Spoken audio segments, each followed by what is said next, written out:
नमस्कार। आप सभी छात्र छात्राओं का जीवन कोचिंग के इस ऑनलाइन क्लासेस में स्वागत है।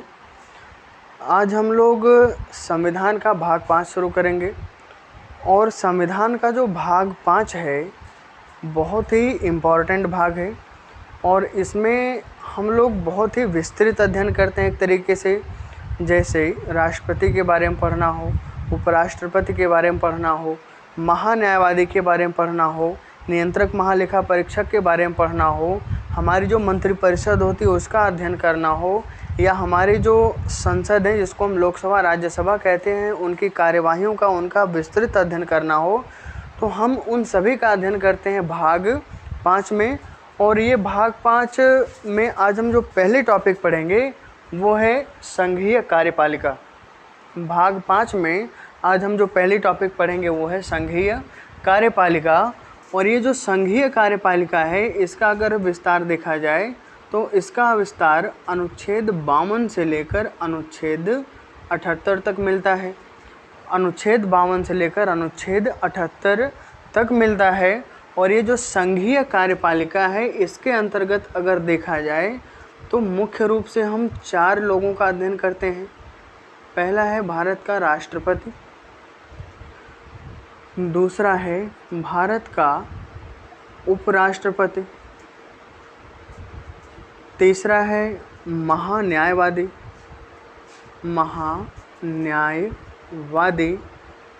और चौथा है नियंत्रक एवं महालेखा परीक्षक। नियंत्रक एवं महालेखा परीक्षक। भाग 5 का जो पहला पोर्शन है जिसको हम बोलते हैं संघीय कार्यपालिका, संघीय कार्यपालिका में हम 4 लोगों का अध्ययन करते हैं जिसमें से राष्ट्रपति, उपराष्ट्रपति, महान्यायवादी और नियंत्रक महालेखा परीक्षक हैं। और इसी नियंत्रक महालेखा परीक्षक को हम क्या कहते हैं? CAG, मतलब comptroller and auditor general of India. और इन चारों में से आज हमारी पहली टॉपिक होगी राष्ट्रपति के बारे में।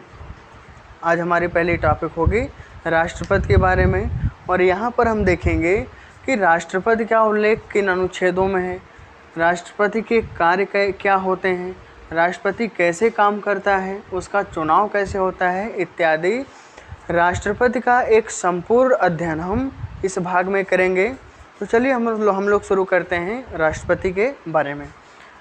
ये जो राष्ट्रपति हमारे भारत के होते हैं, अगर आपसे पूछा जाए कि भारतीय संविधान के किस अनुच्छेद में कहा गया है कि भारत का एक राष्ट्रपति होगा, तो हम कह सकते हैं कि अनुच्छेद 52 के अनुसार, अनुच्छेद 52 के अनुसार भारत का एक राष्ट्रपति होगा। अनुच्छेद 52 के अनुसार भारत का एक राष्ट्रपति होगा। अगर आपसे पूछा जाए कि किस अनुच्छेद में कहा गया है कि भारत का एक राष्ट्रपति होगा, तो हमारा आंसर होगा अनुच्छेद 52। अनुच्छेद 52 के अनुसार भारत का एक राष्ट्रपति होगा। अगला जो अनुच्छेद है हमारा अनुच्छेद 53। अनुच्छेद 53 में कहा गया है कि भारत संघ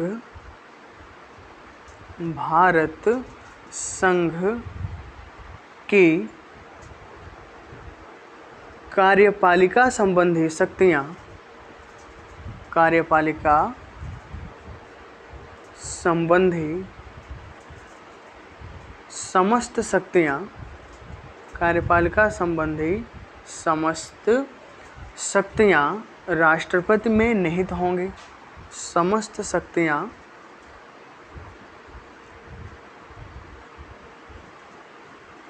राष्ट्रपति में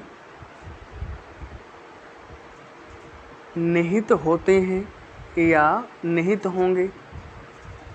और ये जो शक्तियाँ होती हैं, इन शक्तियों का प्रयोग राष्ट्रपति या तो स्वयं करता है या तो अपने अधीनस्थ अधिकारियों के माध्यम से करता है। और यहाँ पर अधीनस्थ अधिकारियों के माध्यम का मतलब है मंत्रिपरिषद के माध्यम से इन शक्तियों का प्रयोग करता है। अगला जो अनुच्छेद है हमारा अनुच्छेद 54। अनुच्छेद 54 में कहा गया है, या अगर आपसे पूछा जाए कि अनुच्छेद 54 में किसका उल्लेख है, तो हम कह सकते हैं राष्ट्रपति के निर्वाचक मंडल का उल्लेख है। राष्ट्रपति के निर्वाचक मंडल का उल्लेख है।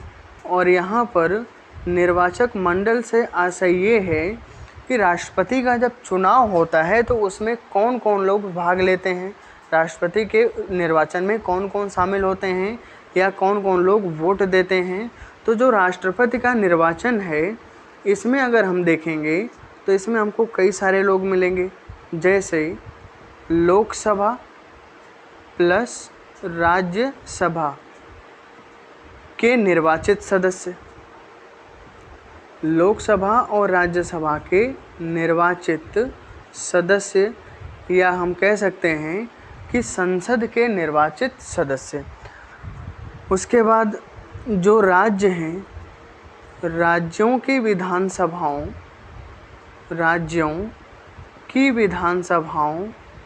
के निर्वाचित सदस्य, राज्यों की विधानसभाओं के निर्वाचित सदस्य। और जो तीसरा है जिसको हम बोलते हैं केंद्र शासित प्रदेश, और केंद्र शासित प्रदेशों में एक है दिल्ली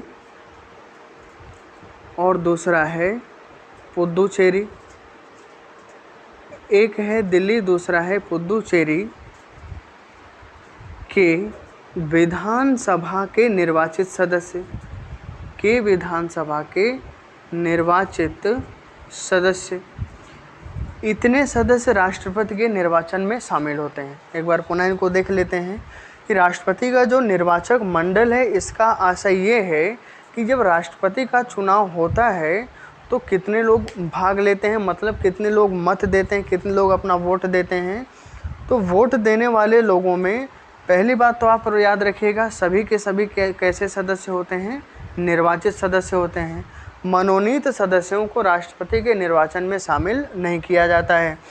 तो लोकसभा और राज्यसभा अर्थात संसद के निर्वाचित सदस्य, जो राज्य हैं हमारे 28 राज्यों के विधानसभाओं के जो निर्वाचित सदस्य होते हैं उनको भी शामिल किया जाता है। और दिल्ली तथा पांडिचेरी जो कि केंद्र शासित प्रदेश हैं इनको भी राष्ट्रपति के निर्वाचक मंडल में शामिल किया गया है। लेकिन यहाँ से एक सवाल अक्सर बनता है कि क्या मूल संविधान में जो निर्वाचक मंडल का उल्लेख किया गया था उसमें दिल्ली और पांडिचेरी शामिल थे, तो हमारा आंसर होगा नहीं। मूल संविधान के निर्वाचक मंडल में दिल्ली और पांडिचेरी नहीं शामिल थी, बल्कि इनको 70वें संविधान संशोधन अधिनियम 70वें संविधान संशोधन अधिनियम 1992 के द्वारा शामिल किया गया था। 70वें संविधान संशोधन अधिनियम 1992 के द्वारा शामिल किया गया था। ये मूल संविधान के निर्वाचक मंडल में शामिल नहीं थे। ये तो हो गए राष्ट्रपति के निर्वाचक मंडल। अगला हम देखते हैं अनुच्छेद 55। और अनुच्छेद 55 में क्या है? अनुच्छेद 55 में राष्ट्रपति के निर्वाचन की रीति है। राष्ट्रपति के निर्वाचन की रीति, या इसी को हम कह सकते हैं प्रणाली, या इसी को हम कहते हैं पद्धति। रीति, प्रणाली या पद्धति का उल्लेख है। और यहाँ से अक्सर पूछा जाता है कि राष्ट्रपति का जो निर्वाचन है वो किस प्रणाली से होता है। तो राष्ट्रपति का जो निर्वाचन है, निर्वाचन की जो प्रणाली या पद्धति है यह है एकल संक्रमणीय मत प्रणाली। ये प्रणाली कौन सी है? एकल संक्रमणीय मत प्रणाली या मत पद्धति। और इसी को एक नाम से हम और जानते हैं जिसको हम बोलते हैं आनुपातिक प्रतिनिधित्व मत प्रणाली। आनुपातिक प्रतिनिधित्व मत प्रणाली। और ये जो प्रणाली है ये किस देश से ली गई है? ये ली गई है आयरलैंड के संविधान से। ये प्रणाली ली गई है आयरलैंड के संविधान से। और याद रखिएगा, एकल संक्रमणीय मत प्रणाली के द्वारा राष्ट्रपति का भी निर्वाचन होता है और एकल संक्रमणीय मत प्रणाली के द्वारा उपराष्ट्रपति का भी निर्वाचन होता है। दोनों के निर्वाचन की प्रणाली लगभग समान है और ये प्रणाली का नाम क्या है? एकल संक्रमणीय मत प्रणाली। उसके बाद अगला हम देखते हैं अनुच्छेद 56। जो हमारा अनुच्छेद 56 है, अनुच्छेद 56 में राष्ट्रपति के कार्यकाल का उल्लेख है। राष्ट्रपति के कार्यकाल का उल्लेख है। और राष्ट्रपति का कार्यकाल कितना होता है? राष्ट्रपति का कार्यकाल पद ग्रहण की तिथि से 5 वर्ष होता है। पद ग्रहण की तिथि से 5 वर्ष तक होता है। 5 वर्ष तक होता है। तो क्या राष्ट्रपति 5 वर्ष से, राष्ट्रपति का पद 5 वर्ष से पूर्व खाली नहीं हो सकता है? हो सकता है। राष्ट्रपति का पद 5 वर्ष से पहले भी रिक्त हो सकता है। जैसे यदि राष्ट्रपति की मृत्यु हो जाए, इस कंडीशन में भी राष्ट्रपति का पद रिक्त हो जाता है। या राष्ट्रपति स्वयं त्यागपत्र दे दे, उस कंडीशन में भी राष्ट्रपति का पद रिक्त होता है। और या तो संविधान के उल्लंघन या अतिक्रमण होने की दशा में राष्ट्रपति पर महाभियोग लगाया जाए और महाभियोग लगाकर राष्ट्रपति को उसके पद से हटा दिया जाए, तो महाभियोग की प्रक्रिया के द्वारा भी राष्ट्रपति का पद रिक्त कराया जा सकता है। तो हम कह सकते हैं कि राष्ट्रपति का पद कितने प्रकार से खाली हो सकता है? तो खाली होने की कंडीशन 3 है। या तो राष्ट्रपति की डेथ हो जाए, या तो राष्ट्रपति की डेथ हो जाए, या तो राष्ट्रपति स्वयं अपना त्यागपत्र दे दें, और तीसरा है या तो राष्ट्रपति पर महाभियोग लगाकर उनके पद को खाली कराया जाए। तो 3 आधार पर राष्ट्रपति का पद रिक्त हो सकता है। अनुच्छेद 57 है अगला हमारा। और अनुच्छेद जो 57 है, इसमें कहा गया है कि एक व्यक्ति कितने बार राष्ट्रपति बनेगा, इसका उल्लेख हमारे संविधान में नहीं है, या इस पर हमारा संविधान मौन है। जैसे आप देखते हैं, पढ़ते हैं कि अमेरिका में अगर कोई व्यक्ति 2 बार राष्ट्रपति बन जाता है तो 2 बार से अधिक नहीं बन सकता है। मतलब तीसरी बार बनना चाहे तो राष्ट्रपति अमेरिका का नहीं बन पाएगा। लेकिन भारत में ऐसी कंडीशन नहीं है। भारत में कोई व्यक्ति है, वो चाहे तो कितनी बार भी भारत के राष्ट्रपति का चुनाव लड़ सकता है और राष्ट्रपति बन सकता है। तो यहाँ पर हमारा जो अनुच्छेद 57 इसमें कहा गया है कि कोई व्यक्ति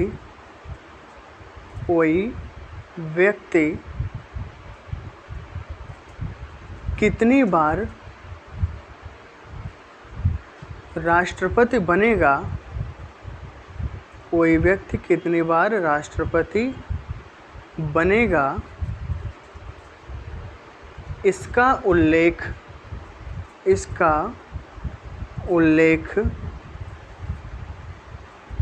भारतीय संविधान में नहीं है। इसका उल्लेख भारतीय संविधान में नहीं है। या कह सकते हैं कि इस कंडीशन पर भारत का संविधान मौन है। कहीं भी उल्लेख नहीं कि कोई कितनी बार भारत का राष्ट्रपति बनेगा। अगला है हमारा अनुच्छेद 58। अगला है हमारा अनुच्छेद 58। और अनुच्छेद 58 में राष्ट्रपति पद के लिए योग्यताओं का निर्धारण किया गया है। अनुच्छेद 58 में राष्ट्रपति पद के लिए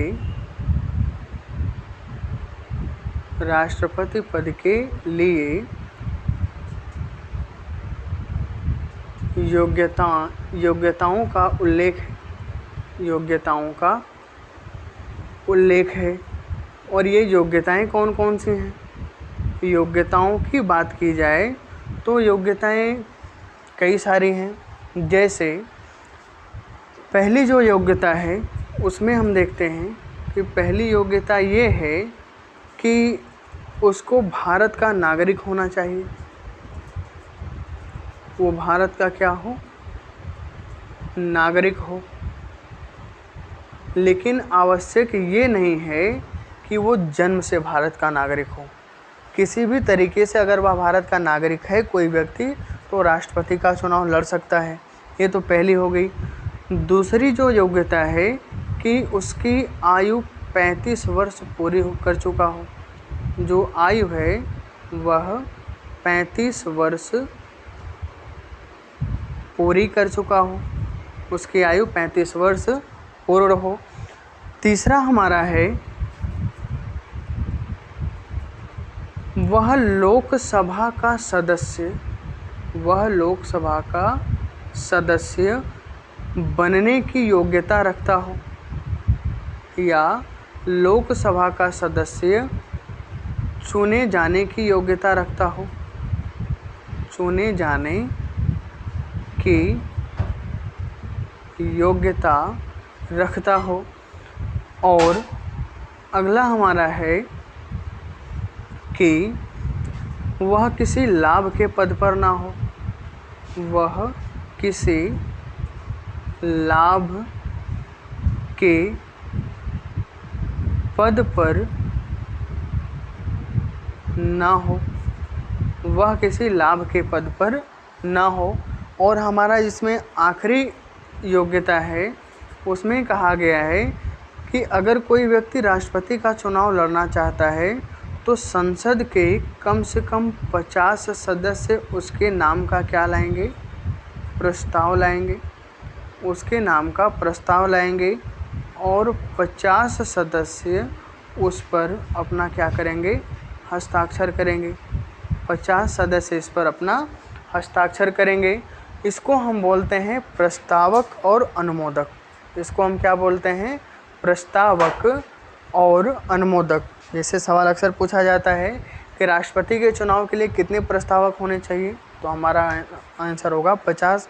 और कितने लोगों का उस प्रस्ताव पर हस्ताक्षर होना चाहिए, तो हमारा आंसर होगा 50। मतलब 50 प्रस्तावक और 50 अनुमोदक होने चाहिए। एक बार आप इसको पुनः देखिएगा।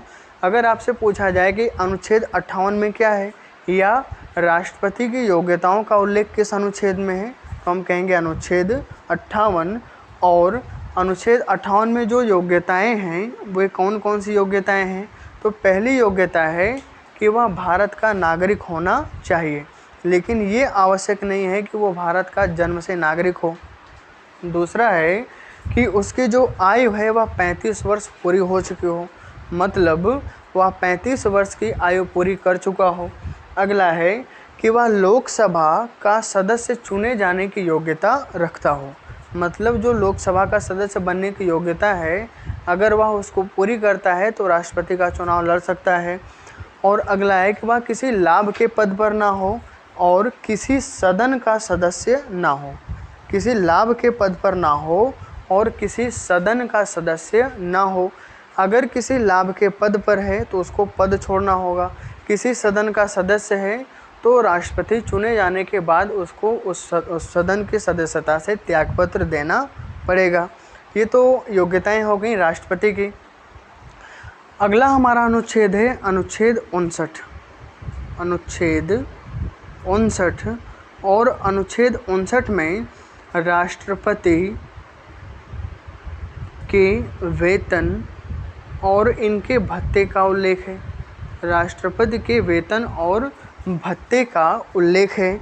और राष्ट्रपति को वेतन पर मंथ कितना मिलता है, तो राष्ट्रपति का वेतन पर मंथ है 5 लाख रुपया। राष्ट्रपति का वेतन है पर मंथ 5 लाख रुपया। और राष्ट्रपति भारत का प्रथम नागरिक है, सर्वोच्च नागरिक है, तो राष्ट्रपति का जो वेतन मिलता है उसमें से टैक्स नहीं कटता है। राष्ट्रपति के वेतन से टैक्स नहीं करता है। कह सकते हैं कि राष्ट्रपति का वेतन टैक्स फ्री होता है। अनुच्छेद 59 में क्या है? राष्ट्रपति के वेतन और भत्ते का उल्लेख है। लेकिन अगर आपसे पूछा जाए कि किस अनुसूची में वेतन और भत्ते का उल्लेख है, तो हम कहेंगे अनुसूची 2 में वेतन और भत्ते का उल्लेख है। और अगला इसमें है हमारा अनुच्छेद 61। अनुच्छेद 60 और अनुच्छेद 60 में राष्ट्रपति के शपथ ग्रहण का उल्लेख है। राष्ट्रपति के शपथ ग्रहण का उल्लेख है। और अगर आपसे पूछा जाए कि राष्ट्रपति को शपथ ग्रहण करवाता कौन है, राष्ट्रपति को शपथ ग्रहण करवाता है भारत का मुख्य न्यायाधीश। भारत का मुख्य न्यायाधीश, जिसको हम क्या बोलते हैं, CJI। और CJI का मतलब है चीफ जस्टिस ऑफ इंडिया। सर्वोच्च न्यायालय का मुख्य न्यायाधीश, जिसको हम बोलते हैं CJI, chief justice of India. Bharat का राष्ट्रपति भारत के मुख्य न्यायाधीश और न्यायाधीशों को शपथ ग्रहण कराता है। और उच्चतम न्यायालय का जो मुख्य न्यायाधीश होते हैं वो राष्ट्रपति को शपथ ग्रहण कराते हैं। मतलब एक दूसरे को शपथ ग्रहण कराने का काम ये लोग करते हैं। चीज़ें समझ में आई होंगी। चलिए एक बार पुनः इसको हम रिवीजन कर लेते हैं किस अनुच्छेद में क्या है। अगर राष्ट्रपति की बात की जाए तो राष्ट्रपति का उल्लेख किस अनुच्छेद में है, भाग 5 में। और भाग 5 के किस पोर्शन में है, संघीय कार्यपालिका में है। और संघीय कार्यपालिका का वर्णन कहाँ से कहाँ तक है, तो संघीय कार्यपालिका का वर्णन अनुच्छेद 52 से लेकर अनुच्छेद 78 तक है। लेकिन अगर हम राष्ट्रपति के बारे में पूछें कि राष्ट्रपति का उल्लेख अनुच्छेद कितने अनुच्छेदों में है, तो यहाँ पर हम कह सकते हैं अनुच्छेद 52 से लेकर अनुच्छेद 61 तक में राष्ट्रपति का उल्लेख है। और अनुच्छेद 52 में देखा जाए तो अनुच्छेद 52 में कहा गया है कि भारत का एक राष्ट्रपति होगा। अनुच्छेद जो 53 है, 53 में कहा गया है कि संघ की कार्यपालिका संबंधी समस्त शक्तियाँ किसमें निहित होंगी, राष्ट्रपति में निहित होंगी। और इन शक्तियों का प्रयोग राष्ट्रपति या तो स्वयं करेगा या तो अपने अधीनस्थ अधिकारियों के माध्यम से करेगा। और यहाँ पर अधीनस्थ अधिकारियों का मतलब है कि जो मंत्रिपरिषद है, जो मंत्रिपरिषद के मंत्रीगण है, कैबिनेट मंत्री, उनके माध्यम से इसका प्रयोग वो करता है। और अगला हमारा अनुच्छेद है अनुच्छेद 54। और अनुच्छेद 54 में राष्ट्रपति के निर्वाचक मंडल का उल्लेख है। निर्वाचक मंडल का मतलब होता है कि राष्ट्रपति के निर्वाचन में कौन कौन से लोग शामिल होंगे। और राष्ट्रपति के निर्वाचन में लोकसभा और राज्यसभा के निर्वाचित सदस्य शामिल होते हैं। या हम कह सकते हैं कि जो हमारी संसद है, संसद के निर्वाचित सदस्य भाग लेते हैं। उसके बाद राज्यों की जो विधानसभाएं हैं उसके निर्वाचित सदस्य भाग लेते हैं। और जो दिल्ली तथा पांडिचेरी है उसके विधानसभाओं के निर्वाचित सदस्य इसमें भाग लेते हैं या वोट देते हैं। लेकिन आप याद रखिएगा, राज्यों की विधान परिषद के सदस्य इसमें शामिल नहीं होते हैं। और जो राज्यसभा और लोकसभा के जो मनोनीत सदस्य होते हैं वो भी इसमें शामिल नहीं होते हैं। तो एक प्रकार से हम कह सकते हैं कि मनोनीत सदस्य चाहे संसद के हों चाहे राज्य विधानमंडल के हों, कोई इसमें शामिल नहीं होता है। और ये जो दिल्ली और पांडिचेरी है ये मूल संविधान के निर्वाचक मंडल में शामिल नहीं थे, बल्कि इनकी विधानसभाओं को राष्ट्रपति के निर्वाचक मंडल में 70वें संविधान संशोधन अधिनियम 1992 के द्वारा शामिल किया गया था। अगला है हमारा अनुच्छेद 55। और अनुच्छेद 55 में राष्ट्रपति के निर्वाचन की पद्धति का उल्लेख है। मतलब राष्ट्रपति का चुनाव किस पद्धति, किस सिस्टम से किया जाएगा, किस प्रणाली से किया जाएगा, तो उस प्रणाली का नाम है एकल संक्रमणीय मत प्रणाली, या इसी को हम क्या कहते हैं, आनुपातिक प्रतिनिधित्व मत प्रणाली। और ये प्रणाली किस देश से ली गई है, ये ली गई है आयरलैंड के संविधान से। आप संविधान के विदेशी स्रोत पढ़े होंगे तो इसमें हमको मिलता है कि संविधान आयरलैंड से क्या लिया गया है, तो आयरलैंड से बहुत सारी चीज़ें ली गई हैं, जिसमें से एक है राष्ट्रपति के निर्वाचन की पद्धति। अगला हम देखते हैं अनुच्छेद 56। अनुच्छेद 56 में क्या है, अनुच्छेद 56 में राष्ट्रपति के कार्यकाल का उल्लेख है कि मतलब राष्ट्रपति का कार्यकाल कितना होगा, तो राष्ट्रपति का कार्यकाल पद ग्रहण की तिथि से अगले 5 वर्ष तक होता है। लेकिन इन 5 वर्षों के पूर्व भी राष्ट्रपति का पद खाली हो सकता है, जैसे या तो राष्ट्रपति की मृत्यु हो जाए, उसके बाद अगला है या तो राष्ट्रपति स्वयं अपना त्यागपत्र दे दें, या अगर राष्ट्रपति हमारे संविधान का उल्लंघन करते हैं, अतिक्रमण करते हैं, तो उस कंडीशन में राष्ट्रपति पर महाभियोग लगाकर उनको उनके पद से हटाया जा सकता है। अगला है हमारा अनुच्छेद 57, और अनुच्छेद 57 में कहा गया है कि कोई व्यक्ति कितनी बार भारत का राष्ट्रपति बनेगा, इसका उल्लेख हमारे संविधान में नहीं है। मतलब कोई भी व्यक्ति हो, वो कितनी भी बार भारत का राष्ट्रपति बनने के लिए स्वतंत्र है। अनुच्छेद 58 में राष्ट्रपति की योग्यताओं का उल्लेख किया गया है। अनुच्छेद 58 में राष्ट्रपति की योग्यताओं का उल्लेख किया गया है, और राष्ट्रपति की योग्यताओं में कई सारी योग्यताएं आती हैं, जैसे वह भारत का नागरिक हो, लेकिन आवश्यक ये नहीं है कि वो जन्म से हो। उसके बाद अगला है कि वह 35 वर्ष की आयु पूरी कर चुका हो, और लोकसभा का सदस्य चुने जाने की योग्यता तो रखता हो, लेकिन वह किसी भी सदन का सदस्य ना हो।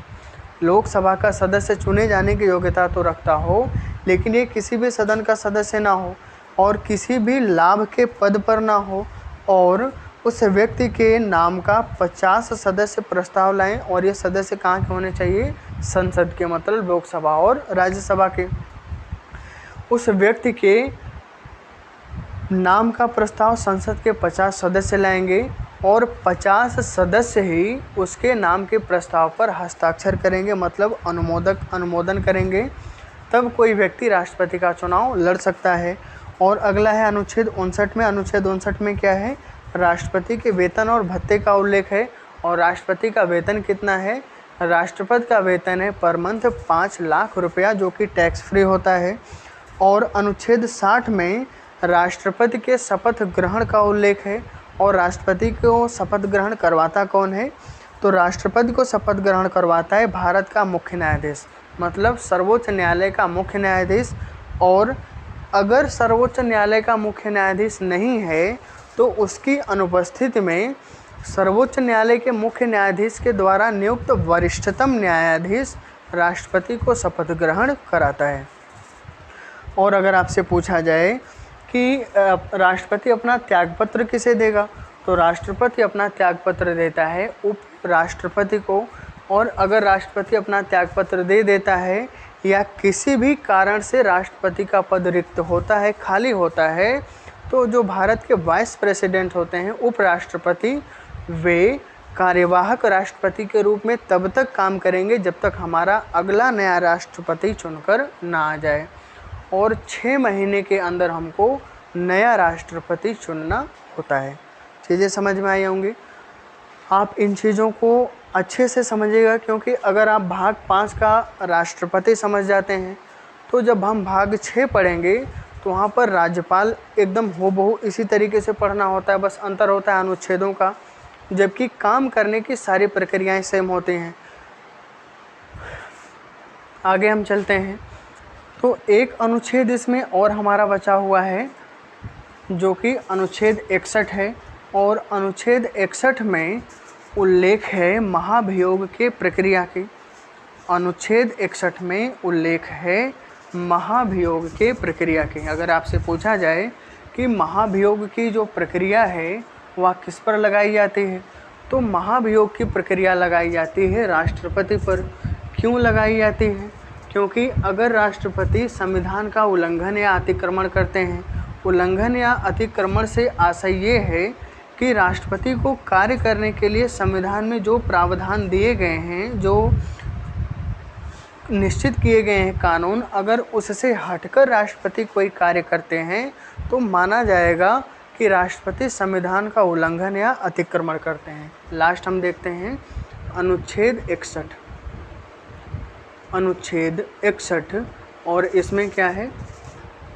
महाभियोग की प्रक्रिया। महाभियोग की प्रक्रिया। और ये जो महाभियोग की प्रक्रिया है, इसको थोड़ा सा डीपली समझिएगा, क्योंकि यहाँ से क्वेश्चन अच्छे खासे बनते हैं।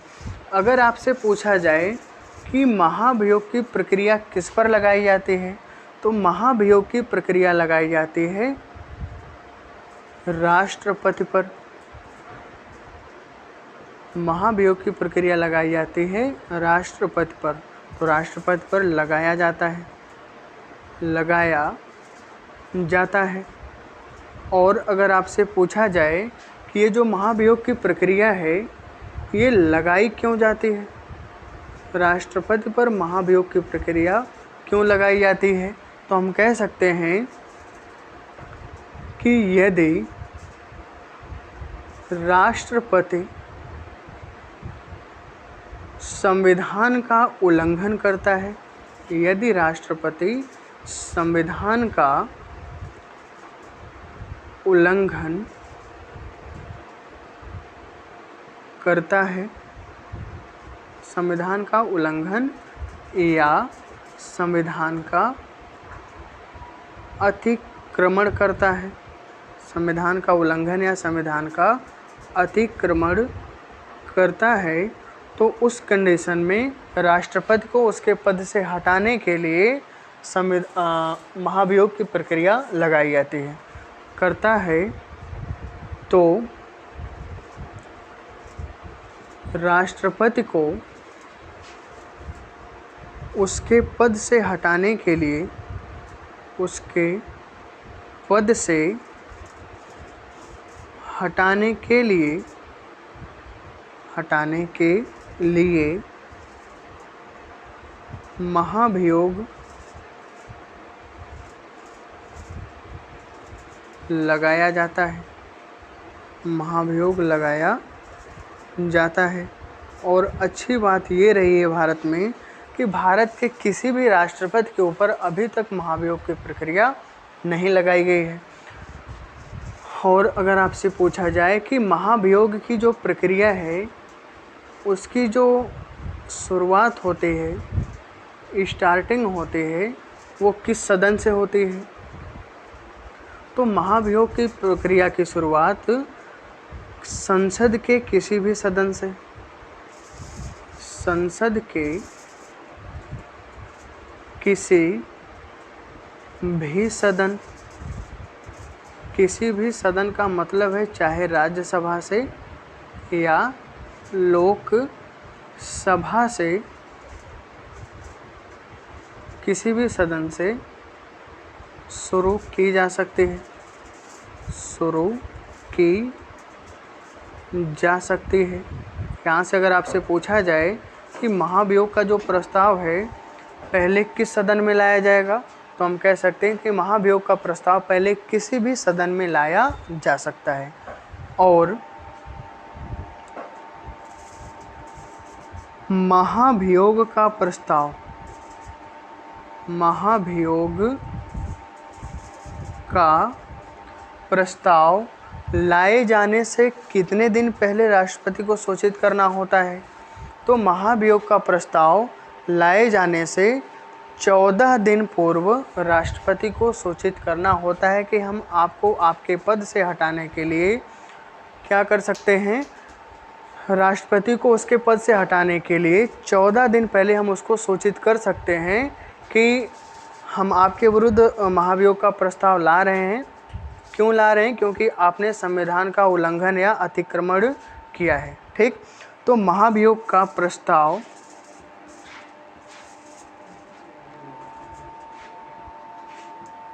लाए जाने से 14 दिन पूर्व राष्ट्रपति को सूचित करना होता है, राष्ट्रपति को सूचित करना होता है, राष्ट्रपति को सूचित करना होता है।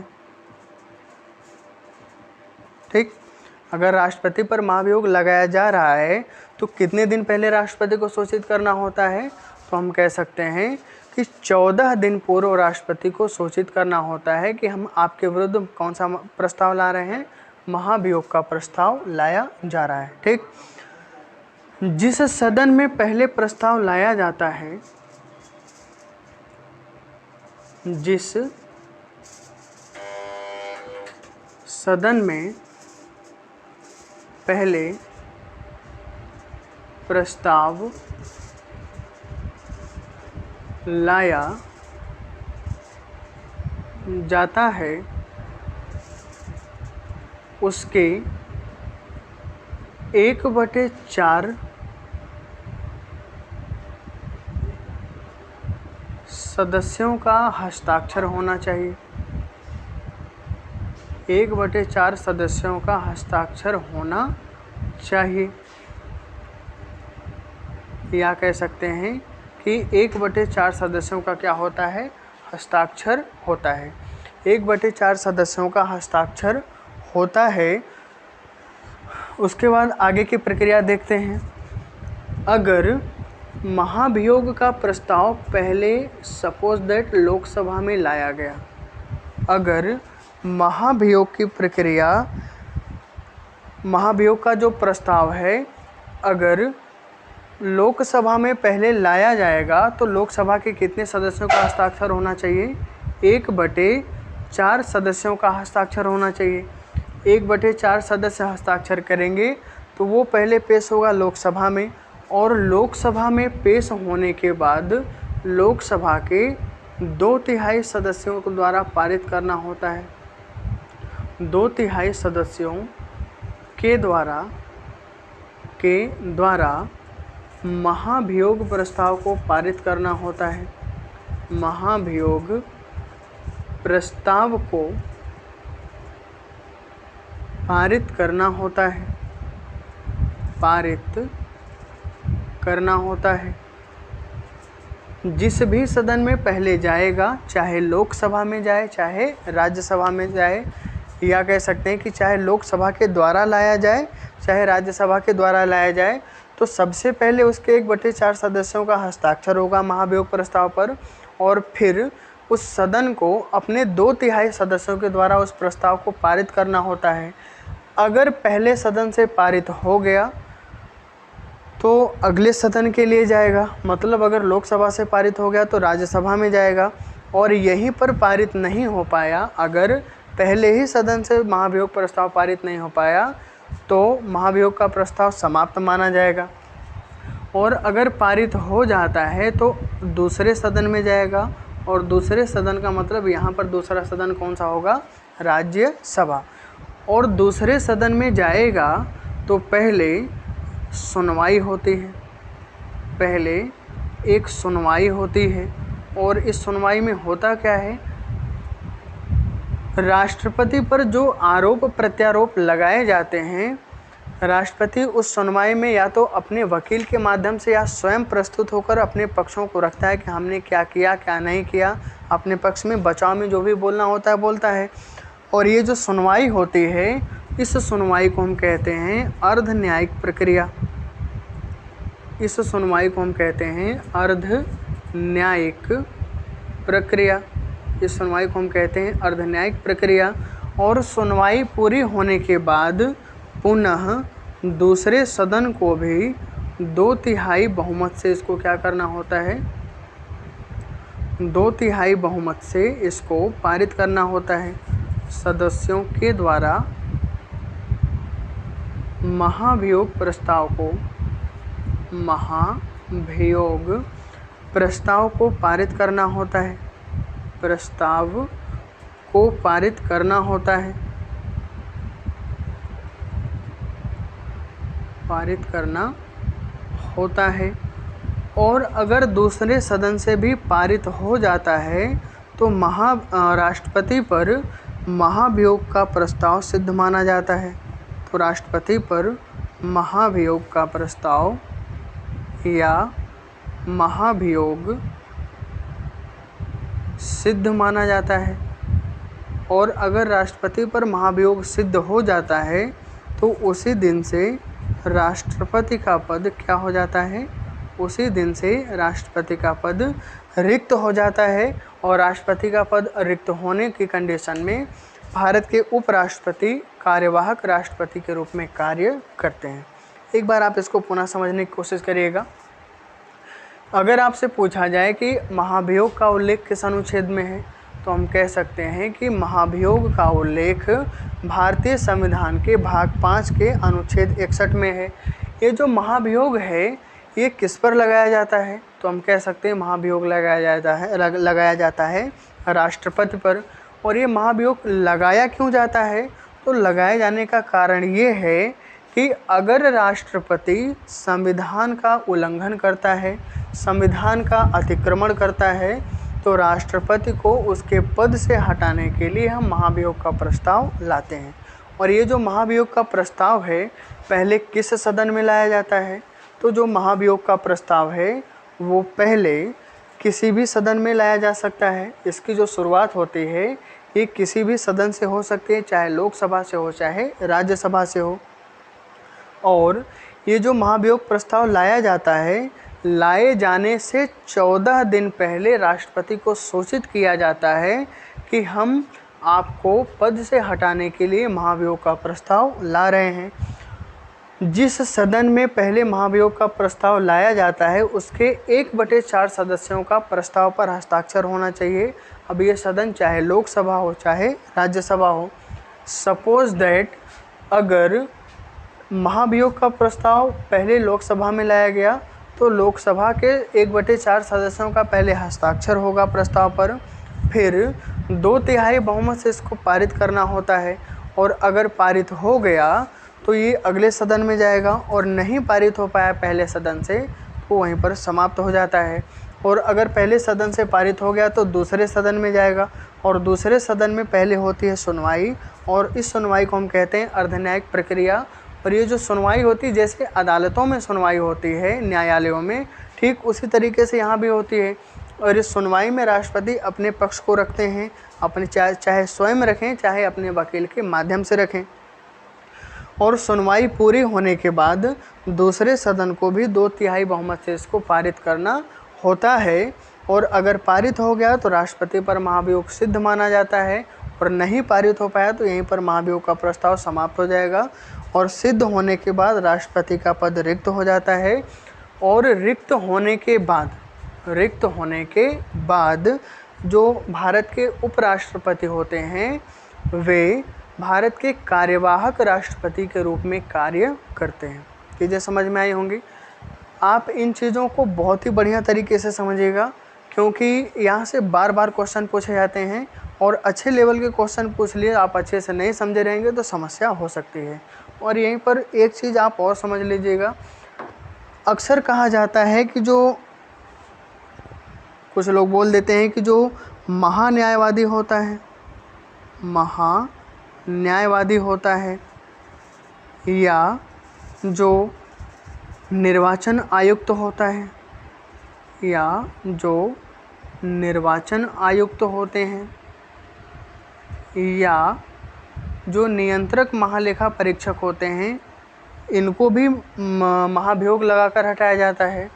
तो याद रखिएगा कि निर्वाचन आयुक्तों को, महान्यायवादी को या नियंत्रक महालेखा परीक्षक को महाभियोग लगाकर नहीं हटाया जाता। प्रक्रिया वही होती है, लेकिन इनको जो हटाया जाता है उसका नाम है साबित कदाचार एवं असमर्थता। उसका नाम क्या है? साबित कदाचार एवं असमर्थता के आधार पर, साबित कदाचार एवं असमर्थता के आधार पर इनको इनके पद से हटाया जाता है, ना कि महाभियोग की प्रक्रिया के द्वारा। इन सभी को महाभियोग की प्रक्रिया के द्वारा नहीं हटाया जाता है। प्रक्रिया लगभग वही होती है, लेकिन इन पर महाभियोग नहीं लगाया जाता है। इन पर लगाया क्या जाता है? साबित कदाचार एवं असमर्थता। और इसका मतलब ये होता है कि अगर ये लोग अपने पद से संबंधित जो भी काम है, जो भी कर्तव्य हैं, और अगर उसको करने में असमर्थ होते हैं, उसको निर्वहन करने में अयोग्य हो गए हैं, तो असमर्थता के आधार पर हटाया जा सकता है। या ये किसी अनैतिक कार्य में पकड़े गए हों, जैसे भ्रष्ट आचरण, दुर्व्यवहार, तो इस आधार पर भी इनको इनके पद से हटाया जा सकता है, जिसको हम क्या बोलते हैं? साबित कदाचार। और कदाचार का मतलब होता है अनैतिक आचरण। ठीक, ये तो चीज़ें हो गई राष्ट्रपति से संबंधित, अनुच्छेदों से रिलेटेड। और जो अगली हमारी टॉपिक होगी, अगली टॉपिक है राष्ट्रपति की शक्तियों के से संबंधित। कि राष्ट्रपति की कौन कौन सी शक्तियाँ हैं, किन शक्तियों का प्रयोग राष्ट्रपति कब करता है, क्या कंडीशन है, तो उसको हम एक एक करके समझते हैं कि राष्ट्रपति की शक्तियाँ क्या हैं। आज हम लोग राष्ट्रपति पढ़ रहे हैं, तो राष्ट्रपति को कंप्लीट कर दें पूरा। अनुच्छेद हमारे कंप्लीट हो गए और अगली टॉपिक हमारी बची है राष्ट्रपति की शक्तियाँ। देखते हैं राष्ट्रपति की शक्तियों में क्या क्या है। राष्ट्रपति की शक्तियाँ, और ये जो राष्ट्रपति की शक्तियाँ हैं, इन शक्तियों को हम दो भाग में बांटकर पढ़ते हैं। राष्ट्रपति की जो शक्तियाँ हैं, इन शक्तियों को हम दो भाग में बांटकर पढ़ते हैं। जो पहली शक्ति है, इसको हम बोलते हैं राष्ट्रपति की सामान्यकालीन शक्तियाँ। इसको हम कहते हैं राष्ट्रपति की सामान्यकालीन शक्तियाँ, सामान्यकालीन शक्तियाँ। और ये जो सामान्यकालीन शक्तियाँ हैं, इन शक्तियों का प्रयोग राष्ट्रपति उस कंडीशन में करता है जब पूरे भारत में या पूरे देश में माहौल सामान्य हो, कोई प्रॉब्लम ना हो, कोई इमरजेंसी या कोई समस्या ना हो, तो उस कंडीशन में राष्ट्रपति जिन शक्तियों का प्रयोग करता है उसको हम बोलते हैं राष्ट्रपति की सामान्यकालीन शक्तियाँ। और जो दूसरी शक्तियाँ हैं, इसको हम बोलते हैं राष्ट्रपति की आपातकालीन शक्तियाँ। राष्ट्रपति की आपातकालीन शक्तियाँ, राष्ट्रपति की आपातकालीन शक्तियाँ। और राष्ट्रपति की आपातकालीन शक्तियों के अंतर्गत राष्ट्रपति उन शक्तियों का प्रयोग करता है जब भारत के ऊपर कोई समस्या हो, कोई क्रिटिकल कंडीशन आ गई हो, तो उस कंडीशन में राष्ट्रपति जिन शक्तियों का प्रयोग करता है उसको हम बोलते हैं राष्ट्रपति की आपातकालीन शक्तियाँ। अब इसमें हम देखते हैं कौन कौन सी शक्तियाँ किस तरीके से पढ़ना है। जो आपातकालीन शक्तियाँ हैं, इसमें मुख्य रूप से तीन हैं। जो पहली शक्ति है, इसको हम बोलते हैं राष्ट्रीय आपात। इसको हम बोलते हैं राष्ट्रीय आपात। और राष्ट्रीय आपात का उल्लेख किस अनुच्छेद में है, तो ये है अनुच्छेद 352 में। दूसरा है हमारा संवैधानिक तंत्र की विफलता। संवैधानिक तंत्र की विफलता, संवैधानिक तंत्र की विफलता, या इसी को हम बोलते हैं राष्ट्रपति शासन। मतलब अगर किसी राज्य का संवैधानिक तंत्र विफल हो जा रहा है, संवैधानिक तरीके से काम नहीं कर रहा है, तो उस राज्य में क्या लगाया जाता है, राष्ट्रपति शासन लगाया जाता है। और इसका उल्लेख किस अनुच्छेद में है, अनुच्छेद 356। इसका उल्लेख है अनुच्छेद 356 में। और जो तीसरा और अंतिम है इसमें, इसको हम बोलते हैं वित्तीय आपात। इसको हम बोलते हैं वित्तीय आपात। और वित्तीय आपात का उल्लेख किस अनुच्छेद में है, तो वित्तीय आपात का उल्लेख अनुच्छेद 360 में है। अलग अलग हम करके पूरा डिटेल में पढ़ेंगे। तो आप पहले समझिएगा राष्ट्रपति की शक्तियों को कितने भाग में बांटा गया है। तो राष्ट्रपति की शक्तियों को दो भाग में बांटा गया है। पहली हमारी सामान्यकालीन और दूसरी है आपातकालीन। आपातकालीन में कौन कौन सी शक्तियाँ हैं, तो पहली है राष्ट्रीय आपात। मतलब अगर भारत राज्य क्षेत्र में या उसके किसी क्षेत्र विशेष में सशस्त्र विद्रोह, सैनिक विद्रोह, आंतरिक अशांति, बाह्य आक्रमण, अगर इन जैसी कोई कंडीशन है तो उन पर भारत के उस क्षेत्र में या पूरे भारत में हम राष्ट्रीय आपात लगा सकते हैं। अब हम देखते हैं कि सामान्यकालीन शक्तियों में कौन कौन सी हैं। जो सामान्यकालीन शक्तियां हैं, इसमें 6 हमको पढ़ना होता है। पहली है राष्ट्रपति की विधायिका संबंधी शक्तियाँ, कार्यपालिका संबंधी शक्तियाँ। पहली हमारी कार्यपालिका संबंधी शक्तियाँ, कार्यपालिका संबंधी शक्तियाँ।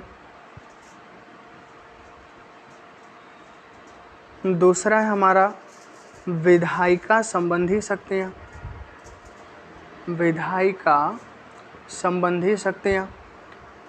तीसरा है हमारा न्यायपालिका संबंधी शक्तियाँ, न्यायपालिका संबंधी शक्तियाँ। चौथा है वित्त संबंधी शक्तियाँ, वित्त संबंधी शक्तियाँ। पांचवा है हमारा सैन्य संबंधी शक्तियाँ, सैन्य संबंधी शक्तियाँ। और लास्ट है हमारा छठा राजनयिक संबंधी शक्तियाँ, छठा है हमारा राजनयिक संबंधी शक्तियाँ। और राजनयिक का मतलब होता है कि जो राजदूत होते हैं हमारे, जिन्हें विदेशों में भेजा जाता है, चाहे विदेशी राजदूत भारत में आए, चाहे भारत के राजदूत विदेशों में जाएं, तो इसको हम बोलते हैं राजनयिक संबंधी शक्तियाँ। ठीक, तो अब इसमें हम एक एक करके डिटेल में पढ़ते हैं। एक बार आप पुनः इसको देख लीजिए। जो राष्ट्रपति की शक्तियाँ हैं उसको हम कितने भाग में बांट कर पढ़ते हैं? उसको हम दो भाग में बांटते हैं, पहला सामान्यकालीन और दूसरी है आपातकालीन। सामान्यकालीन शक्तियों को हम कितने भाग में, सामान्यकालीन शक्तियाँ कितने प्रकार की हैं? तो हम कह सकते हैं 6 प्रकार की। कार्यपालिका संबंधी शक्तियाँ, विधायिका संबंधी शक्तियाँ, न्यायपालिका, वित्त, सैन्य और राजनयिक। और आपातकालीन में 3 हैं, राष्ट्रीय आपात, संवैधानिक तंत्र की विफलता जिसको हम राष्ट्रपति शासन भी बोलते हैं, और अगला है वित्तीय आपात। चीज़ें समझ में आई होंगी। अब इसमें हम एक एक करके पढ़ते हैं कि इसमें होता क्या है, किस शक्ति में क्या है। तो चलिए हम आगे देखते हैं। पहला हम देखते हैं कार्यपालिका संबंधी शक्तियाँ। पहला हम देखते हैं कार्यपालिका संबंधी शक्तियाँ। और ये जो कार्यपालिका संबंधी शक्तियाँ हैं, इस शक्ति के अंतर्गत राष्ट्रपति विभिन्न पदों पर लोगों को नियुक्त करता है। कह सकते हैं कि इस शक्ति के अंतर्गत राष्ट्रपति विभिन्न नियुक्तियां करते हैं, विभिन्न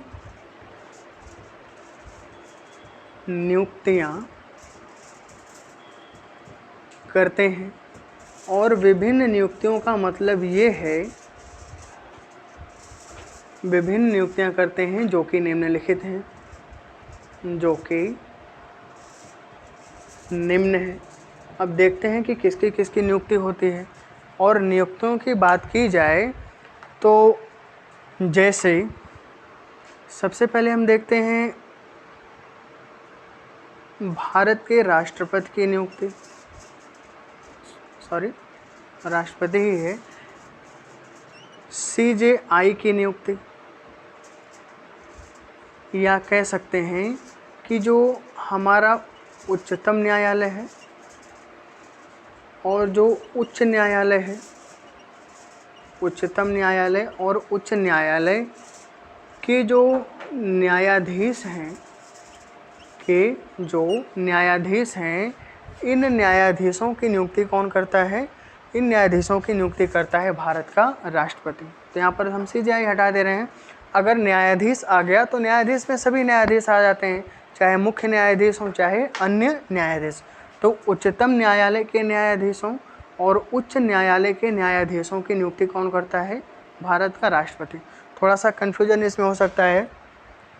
उच्च न्यायालय के न्यायाधीशों की नियुक्ति तो करता है भारत का राष्ट्रपति, लेकिन उनको शपथ ग्रहण कौन करवाता है? तो उच्च न्यायालय की बात करेंगे तो जो राज्य होगा उस राज्य का जो राज्यपाल होगा उनको शपथ ग्रहण करवाता है। लेकिन अगर नियुक्ति की बात की जाए तो नियुक्ति करता है भारत का राष्ट्रपति। अगला हम देखते हैं भारत के विभिन्न राज्यों के राज्यपालों की नियुक्ति। विभिन्न राज्यों के राज्यपालों की नियुक्ति कौन करता है? भारत का राष्ट्रपति करता है। अगला हम देखते हैं जो UPSC है, संघ लोक सेवा आयोग जिसको बोलते हैं, के सदस्यों और अध्यक्ष की नियुक्ति, सदस्य और अध्यक्ष की नियुक्ति कौन करता है? भारत का राष्ट्रपति करता है। अगला हम देखते हैं नियंत्रक महालेखा परीक्षक महान्यायवादी। केंद्रीय विश्वविद्यालय, केंद्रीय विश्वविद्यालयों, केंद्रीय विश्वविद्यालयों के कुलपतियों की नियुक्ति, कुलपतियों की नियुक्ति भारत का राष्ट्रपति करता है। अगला हम देखते हैं, राष्ट्रीय स्तर के जितने भी आयोग होते हैं, राष्ट्रीय स्तर के जितने भी आयोग होते हैं, इन सभी आयोग के अध्यक्ष और उनके सदस्यों की नियुक्ति कौन करता है? भारत का राष्ट्रपति। राष्ट्रीय स्तर के, राष्ट्रीय स्तर के आयोगों के अध्यक्षों एवं सदस्यों की नियुक्ति, एवं सदस्यों की नियुक्ति कौन करता है? भारत का राष्ट्रपति करता है। जैसे में आप एग्जाम्पल में देख लीजिए, जैसे हमारा निर्वाचन आयोग हो जाए, जैसे हमारा निर्वाचन आयोग हो जाएगा, राष्ट्रीय महिला आयोग, राष्ट्रीय महिला आयोग की बात की जाए, या राष्ट्रीय अल्पसंख्यक आयोग की बात की जाए, जनजाति आयोग की बात की जाए, मतलब राष्ट्रीय स्तर के जितने भी आयोग हैं, उन सभी आयोगों के अध्यक्षों और उनके सदस्यों की नियुक्ति कौन करता है? भारत का राष्ट्रपति करता है। और जो भारत का राष्ट्रपति होता है, जो भारत का राष्ट्रपति होता है, यह स्वयं केंद्रीय विश्वविद्यालयों, राष्ट्रपति स्वयं केंद्रीय विश्वविद्यालयों, विश्वविद्यालयों के केंद्रीय विश्वविद्यालयों का कुलाधिपति होता है, कुलाधिपति होता है। लेकिन जो केंद्रीय विश्वविद्यालय हैं, इन केंद्रीय विश्वविद्यालयों के कुलपतियों की नियुक्ति कौन करता है? तो हम कहेंगे भारत का राष्ट्रपति करता है। ठीक यही काम राज्यों में राज्यपाल करता है। जैसे उच्च न्यायालय के न्यायाधीशों का अगर शपथ ग्रहण पूछा जाए तो राज्यपाल करवाता है। जो राज्य लोक सेवा आयोग होते हैं, उनके अध्यक्ष और सदस्यों की नियुक्ति राज्यपाल करता है। जो राज्य में इस राज्य विश्वविद्यालय होते हैं, जो महाधिवक्ता होते हैं, उनकी नियुक्ति कौन करता है? भारत का जो संबंधित राज्य है उस राज्य का राज्यपाल करता है। और राज्य स्तर के जितने भी आयोग हैं, जैसे राज्य महिला आयोग या राज्य निर्वाचन आयोग, तो इन सभी की नियुक्ति कौन करता है? राज्यपाल करता है। तो जिस तरीके से केंद्र में काम राष्ट्रपति करता है, ठीक उसी तरीके से राज्यों में कार्य राज्यपाल करता है। इसीलिए हमने कहा शुरुआत में ही कि अगर आप भाग 5 में पहले राष्ट्रपति को अच्छे से समझ लिए तो भाग 6 हमारे लिए बहुत आसान हो जाएगा। ये तो हमारी पहली शक्ति हो गई। पहली शक्ति में कौन है? कार्यपालिका संबंधी शक्तियाँ। और कार्यपालिका संबंधी शक्तियों में क्या करते हैं? राष्ट्रपति विभिन्न नियुक्तियाँ करते हैं, और विभिन्न नियुक्तियों में मैक्सिमम चीज़ों को हमने लिख लिया है। और आप याद रखिएगा, जितने भी राष्ट्रीय स्तर के आयोग हैं, जितने भी राष्ट्रीय स्तर के आयोग हैं, उन सभी के आयोग के सदस्यों और अध्यक्षों की नियुक्ति कौन करता है? भारत का राष्ट्रपति करता है। अब अगली शक्ति यहीं पर हम देख लेते हैं, कार्यपालिका संबंधी शक्तियाँ। आप इसको ज़रूर याद रखिएगा। आप वीडियो को पॉज करिए, इसको लिखिए और क्वेश्चन सॉल्व करिए, तभी चीज़ें समझ में आएंगी कि भारत का राष्ट्रपति किनको किनको नियुक्त करता है। और यहाँ से क्वेश्चन बहुत अच्छे लेवल के आते हैं, चाहे जो एग्ज़ाम हो। अगली शक्ति हम देखते हैं, जिसको हम बोलते हैं विधायिका संबंधी शक्तियाँ। और विधायिका संबंधी शक्तियों के अंतर्गत राष्ट्रपति संसद से संबंधित कार्य को करते हैं। राष्ट्रपति संसद से संबंधित कार्यों को करते हैं। जैसे दूसरी शक्ति कौन सी हमारी, विधायिका संबंधी शक्तियाँ, दूसरी है विधायिका संबंधी शक्तियाँ। और विधायिका संबंधी शक्तियों में राष्ट्रपति कौन से कार्य करते हैं, तो राष्ट्रपति संसद से रिलेटेड कार्य करते हैं, संसद से संबंधित कार्य करते हैं, संसद से संबंधित कार्य करते हैं। अब देखते हैं कि ये कार्य हैं कौन कौन से। जैसे अगर आपसे पूछा जाए कि हमारी जो संसद है, हमारी जो संसद है, संसद का जो सत्र होता है, संसद के सत्र को आहूत करने, और यहाँ पर आहूत का मतलब क्या है, बुलाना। संसद के सत्र को आहूत करने और संसद के सत्र को आहूत करने और विसर्जित करने, विसर्जित करने। और विसर्जित का मतलब क्या है यहाँ पर, विसर्जित का मतलब है यहाँ पर संसद के सत्र को समाप्त करना। करने का कार्य कौन करता है, राष्ट्रपति करता है। और संसद को भंग करने का भी कार्य कौन करता है, संसद को भंग करने। और यहाँ पर संसद को भंग करने से आशय लोकसभा को भंग करने से है, भंग करता है, क्योंकि राज्यसभा कभी भंग नहीं होती है।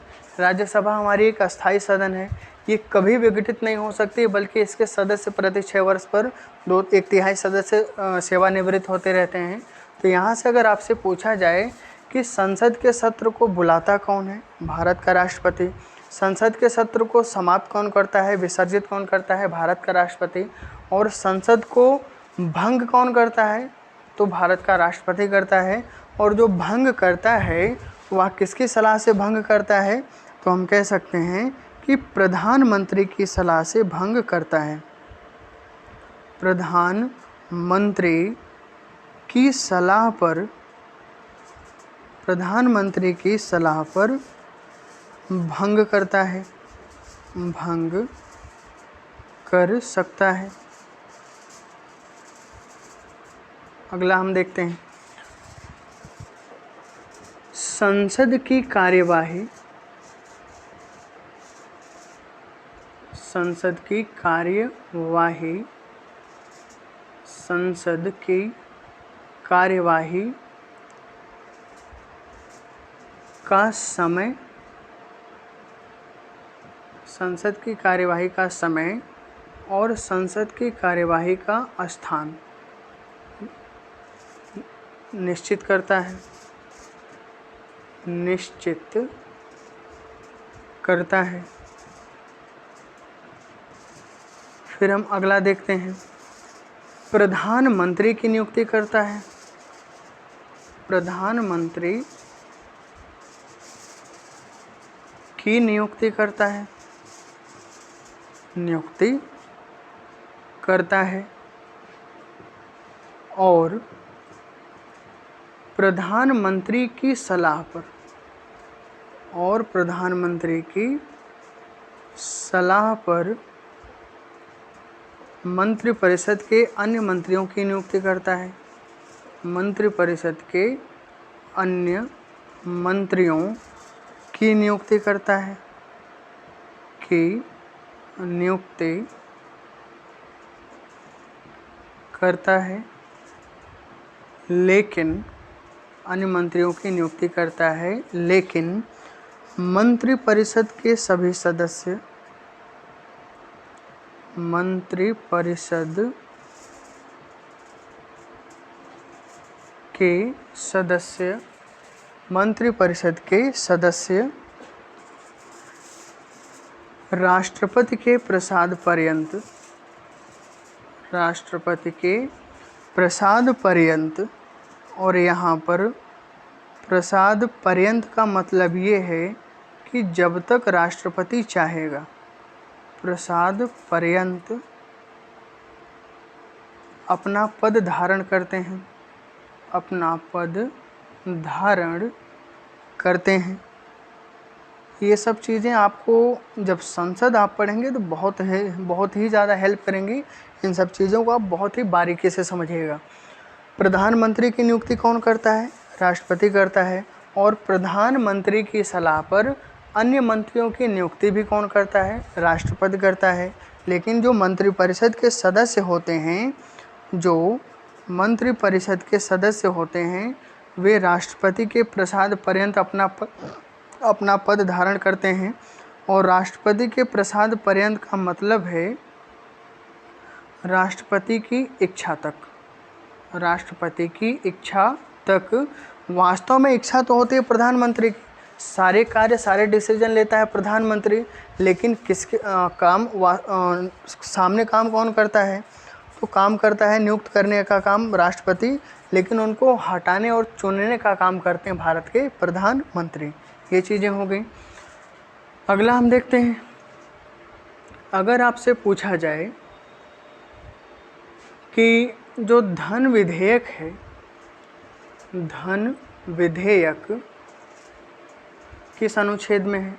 तो हम कह सकते हैं अनुच्छेद 110 में है। धन विधेयक किसकी पूर्व अनुमति से पहले कहाँ पर पेश किया जाता है?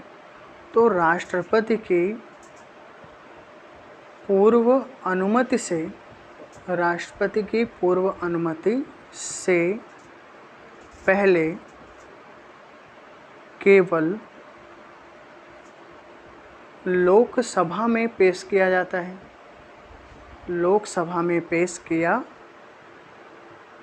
जाता है। लोकसभा में पेश किया जाता है। आप इसको हमेशा याद रखिएगा कि धन विधेयक का उल्लेख किस अनुच्छेद में? अनुच्छेद 110 में है।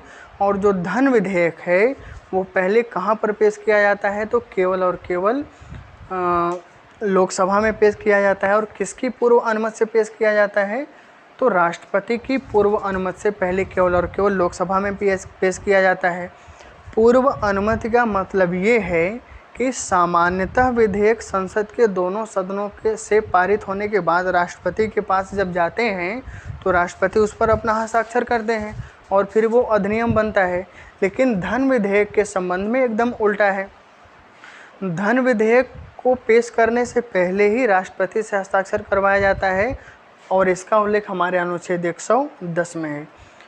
लेकिन अगर हम आगे बात करें कि अगर किसी विधेयक पर लोकसभा और राज्यसभा में मतभेद हो जाता है, अगर किसी विधेयक पर लोकसभा और राज्यसभा में मतभेद हो जाता है तो राष्ट्रपति अनुच्छेद 108 के अनुसार यदि किसी विधेयक पर लोकसभा और राज्यसभा में मतभेद हो जाता है, तब राष्ट्रपति अनुच्छेद 108 के अनुसार, तब राष्ट्रपति अनुच्छेद 108 के अनुसार दोनों सदनों का संयुक्त अधिवेशन बुलाता है। दोनों सदनों का संयुक्त अधिवेशन बुलाता है। दोनों सदनों का संयुक्त अधिवेशन बुलाता है। और ये जो संयुक्त अधिवेशन है, इस संयुक्त अधिवेशन की अध्यक्षता कौन करता है? इस संयुक्त अधिवेशन की अगर अध्यक्षता की बात की जाए तो इसकी अध्यक्षता करता है स्पीकर। इसकी अध्यक्षता कौन करता है? स्पीकर। और स्पीकर का मतलब होता है लोकसभा का अध्यक्ष।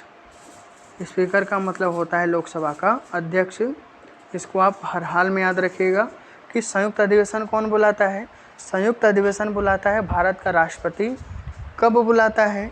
जब किसी विधेयक पर संसद के दोनों सदनों में मतभेद हो जाता है और मतभेद होने की कंडीशन में वो पारित नहीं हो पाएगा और उसका पारित होना आवश्यक हो, तो राष्ट्रपति अनुच्छेद 108 के अनुसार दोनों सदनों का क्या बुलाता है? संयुक्त अधिवेशन बुलाता है। और संयुक्त अधिवेशन की अध्यक्षता कौन करता है? लोकसभा स्पीकर या लोकसभा अध्यक्ष करता है। ये तो बातें हो गई हमारी। अगला हम देखते हैं, अगर आपसे पूछा जाए कि अध्यादेश कौन जारी करता है, तो हम कह सकते हैं कि अनुच्छेद 123 के अनुसार, अनुच्छेद 123 के अनुसार राष्ट्रपति, अनुच्छेद 123 के अनुसार राष्ट्रपति अध्यादेश जारी करते हैं, अध्यादेश जारी करते हैं। और ये जो राष्ट्रपति अध्यादेश जारी करते हैं, क्यों करते हैं? अगर आपसे पूछा जाए कि अध्यादेश जो जारी किया जाता है राष्ट्रपति के द्वारा, ये क्यों किया जाता है, रीज़न क्या है? कानून बनाने के लिए तो हमारी संसद पड़ी हुई है, तो अध्यादेश हम जारी क्यों करवाते हैं? जारी इसलिए किया जाता है कि आप अक्सर सुनते होंगे, जो हमारी संसद होती है, जो हमारी संसद होती है, संसद का जो सत्र चलता है वो कितना सत्र चलता है? 2 सत्र। संसद का 2 सत्र चलता है। मतलब कह सकते हैं कि संसद एक वर्ष में 2 बार कार्य करती है। संसद एक वर्ष में 2 बार कार्य करती है। और ये जो 2 बार कार्य करती है, इसके दोनों कार्यों में कम से कम 6 माह का क्या होना चाहिए? कम से कम 6 माह का अंतराल होना चाहिए। कम से कम 6 माह का अंतराल होता है। मतलब संसद की 2 कार्यवाहियों के बीच कितने समय का अंतर होता है? कम से कम 6 महीने का अंतर होता है। जैसे अगर संसद का पहला सत्र जनवरी में चला, अगर संसद का पहला सत्र जनवरी में चलता है, तो संसद का दूसरा सत्र कब चलेगा? तो ठीक 6 महीने के बाद, मतलब जुलाई में चलेगा। ठीक, संसद का दूसरा सत्र कब चलेगा? जुलाई में चलेगा।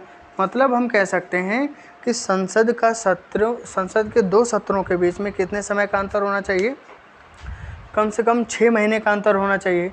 और संसद एक वर्ष में कितनी बार कार्य करती है, या संसद की कार्यवाही एक वर्ष में कितनी बार होती है? तो संसद की कार्यवाही एक वर्ष में 2 बार होती है। आप इसको याद रखिएगा कि संसद की कार्यवाही एक वर्ष में 2 बार होती है और दोनों सत्रों के बीच में लगभग 6 महीने का कम से कम अंतर होना आवश्यक होता है। अब उसी को यहाँ पर समझना है। सपोज दैट हमारी जो संसद है, इसका पहला सत्र जनवरी में चला और इसके बाद संसद का जो सत्र है, संसद का सत्र बंद हो गया। मतलब संसद का सत्र समाप्त हो गया और हमको अप्रैल में किसी ऐसे कानून की आवश्यकता है, अप्रैल में किसी ऐसे कानून की आवश्यकता है जिसका उल्लेख भारत के संविधान में नहीं है, जिसका उल्लेख भारतीय संविधान में ना हो और वह हमारे लिए अत्यंत आवश्यक हो। तो उस कंडीशन में क्या होता है कि मंत्रिपरिषद की सलाह से उस विषय से संबंधित राष्ट्रपति एक आदेश जारी करते हैं और उसी आदेश को हम क्या बोलते हैं? अध्यादेश बोलते हैं। उसको हम क्या बोलते हैं? अध्यादेश बोलते हैं। क्यों जारी किया जाता है? जारी करने का रीज़न ये है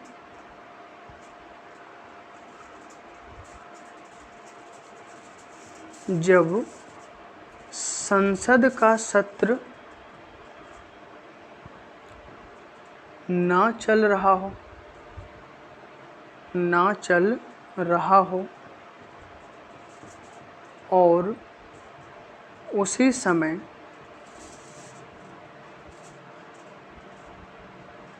किसी ऐसे विषय पर, उसी समय किसी ऐसे विषय पर कानून बनाना आवश्यक हो, कानून बनाना आवश्यक हो, जिसका उल्लेख भारतीय संविधान में ना हो, जिसका उल्लेख भारतीय संविधान में ना हो, और वह कानून आवश्यक हो।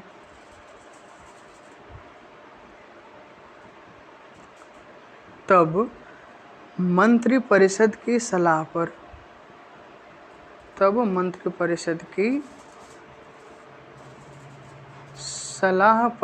या मंत्रिपरिषद की सलाह से राष्ट्रपति एक आदेश जारी करते हैं। राष्ट्रपति एक आदेश जारी करते हैं, जिसे हम क्या बोलते हैं? जिसे हम अध्यादेश कहते हैं, जिसे हम अध्यादेश कहते हैं। अगर आपसे पूछा जाए कि अध्यादेश जारी कौन करता है, तो अध्यादेश जारी करता है भारत का राष्ट्रपति। किस कंडीशन में जारी करता है? जब संसद के किसी भी सत्र की कार्यवाही ना चल रही हो। और किस अनुच्छेद में अध्यादेश का उल्लेख है? अनुच्छेद 123 में अध्यादेश का उल्लेख है। ये तो हो गई संघ की बात। अगर आपसे पूछा जाए राज्यपाल किस अनुच्छेद के अनुसार अध्यादेश जारी करता है, तो अगर हम राज्यपाल की बात करेंगे तो कह सकते हैं कि अनुच्छेद 213 के अनुसार जो विभिन्न राज्यों के राज्यपाल होते हैं, आवश्यकता होने पर क्या जारी कर सकते हैं? आवश्यकता होने पर अध्यादेश जारी कर सकते हैं। क्लियर हुआ? संघ में अध्यादेश जारी राष्ट्रपति करते हैं अनुच्छेद 123 के अनुसार, और राज्यों में अध्यादेश जारी करते हैं राज्यपाल अनुच्छेद 213 के अनुसार। ये तो हो गई हमारी विधायिका संबंधी शक्तियाँ। इसको आप एक बार पुनः समझिएगा, बहुत ही इम्पॉर्टेंट है। संसद के सत्र को आहूत कौन करता है, मतलब बुलाता कौन है? भारत का राष्ट्रपति। संसद के सत्र को समाप्त या विसर्जित कौन करता है? भारत का राष्ट्रपति। और प्रधानमंत्री की सलाह पर संसद को, मतलब लोकसभा को भंग करने का काम भी राष्ट्रपति करता है। राज्यसभा कभी भंग नहीं होती, क्योंकि राज्यसभा हमारी एक अस्थायी सदन है, इसका कभी विघटन नहीं किया जा सकता है। संसद की कार्यवाही का समय और स्थान कौन निश्चित करता है? भारत का राष्ट्रपति करता है। और अगर आपसे पूछा जाए कि प्रधानमंत्री की नियुक्ति कौन करता है, तो हम कह सकते हैं प्रधानमंत्री की नियुक्ति करता है भारत का राष्ट्रपति, और प्रधानमंत्री की ही सलाह पर अन्य मंत्रियों की भी नियुक्ति करता है भारत का राष्ट्रपति। और मंत्रिपरिषद के जितने भी सदस्य होते हैं, मंत्रिपरिषद के जितने भी सदस्य होते हैं, राष्ट्रपति के प्रसाद पर्यंत अपना पद धारण करते हैं। जो धन विधेयक है उसका उल्लेख अनुच्छेद 110 में है, और जो धन विधेयक है यह राष्ट्रपति की पूर्व अनुमति से पहले केवल और केवल लोकसभा में पेश किया जाता है। अगर आपसे क्वेश्चन पूछा जाए कि धन विधेयक पर किसको एकाधिकार प्राप्त है, तो धन विधेयक पर एकाधिकार प्राप्त है लोकसभा को, और एकाधिकार प्राप्त नहीं है तो हमारा आंसर हो जाएगा राज्यसभा को। क्योंकि आप पढ़ते हैं तो अक्सर मिलता है कि जो धन विधेयक है उसको राज्यसभा अपने पास अधिकतम 14 दिन तक रोक सकती है, और उस 14 दिन के अंदर चाहे वो पारित करे या ना करे, 14 दिन के बाद राज्यसभा को धन विधेयक को लोकसभा को लौटाना होता है, और ये स्वतः पारित माना जाता है। और अगर किसी विधेयक पर मतभेद हो जाता है तो इस कंडीशन में अनुच्छेद 108 के अनुसार भारत का राष्ट्रपति संयुक्त अधिवेशन दोनों सदनों का बुलाता है, और संयुक्त अधिवेशन की अध्यक्षता कौन करता है?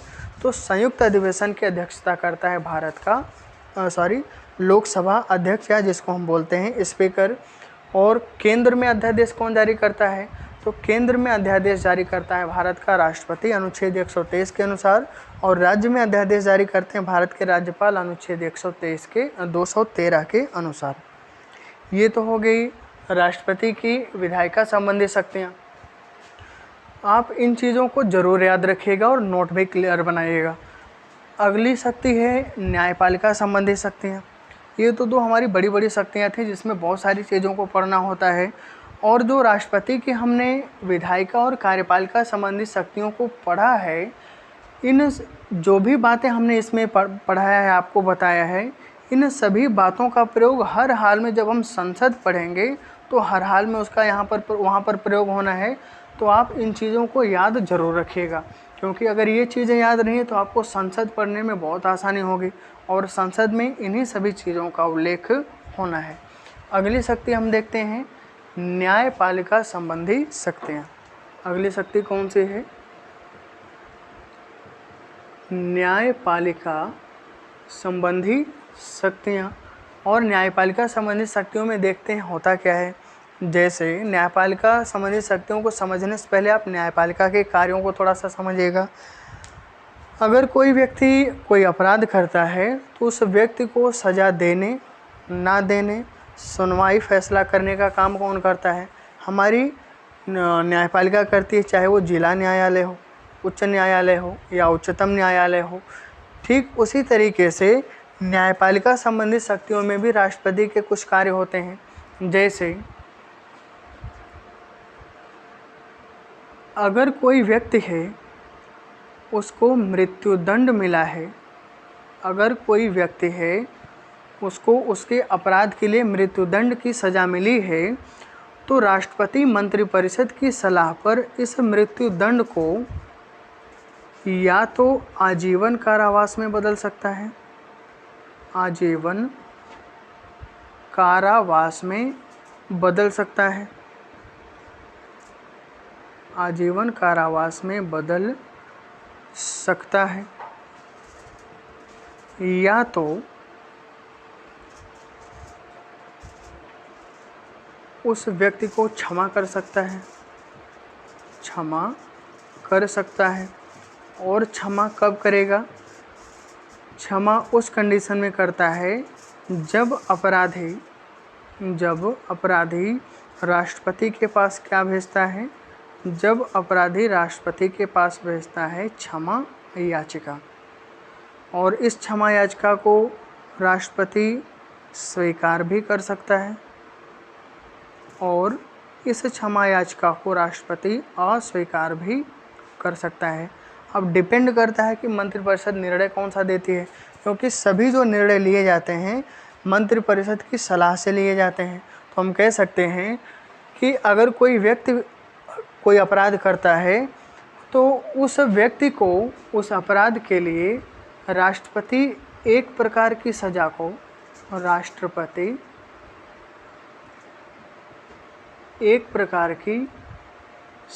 को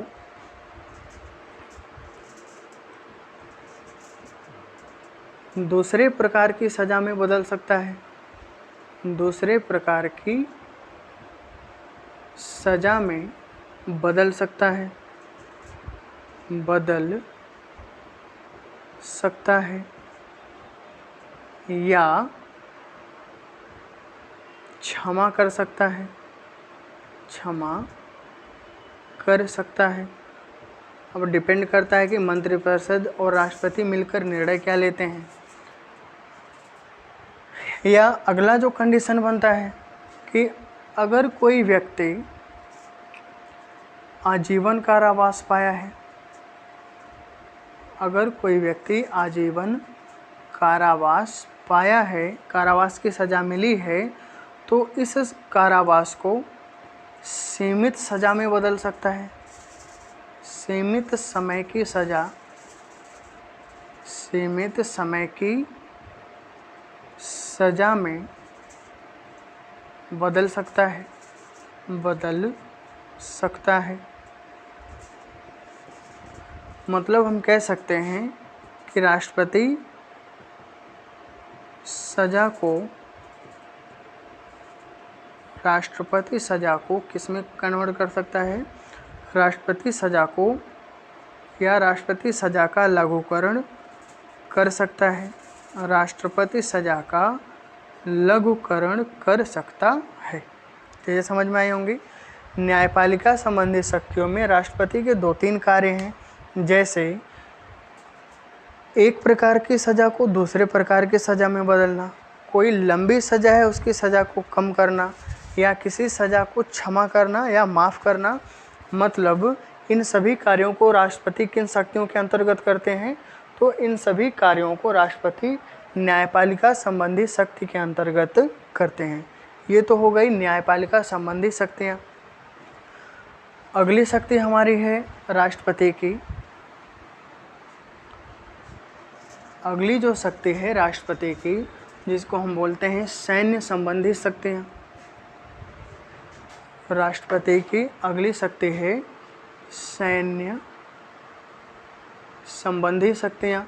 और जो सैन्य संबंधी शक्तियाँ हैं, आप इसमें देखेंगे तो मिलेगा कि जो थल सेना अध्यक्ष हैं, थल सेना अध्यक्ष,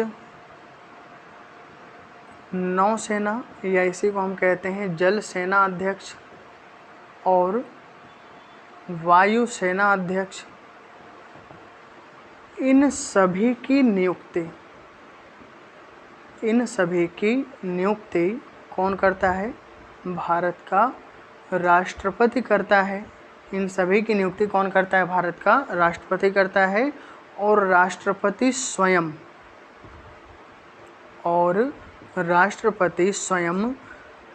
तीनों सेनाओं का सर्वोच्च कमांडर होता है।